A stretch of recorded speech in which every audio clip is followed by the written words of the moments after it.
Почитувани, истите обвинители кои до сега не го гонеа и не го штитеа организираниот криминал, добија нов мандат.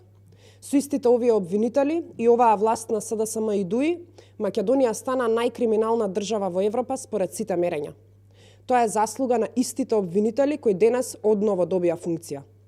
Ова се истите обвинители кои прогледуваа низ прсти на Ден Дончев и го пуштија да избега. Истите обвинители пуштаа на слобода и се откажуваа од гонење на осудени криминалци, мистериозно од затвор ослободуваа учесници во сообраќајни несреќи, не ги спроведуваа основните сомненија за злоупотреба од Зоран Заев и целиот негов тим, за сите тендери во РЕК, за случајот Рекет, случајот Дака и десетици други скандали.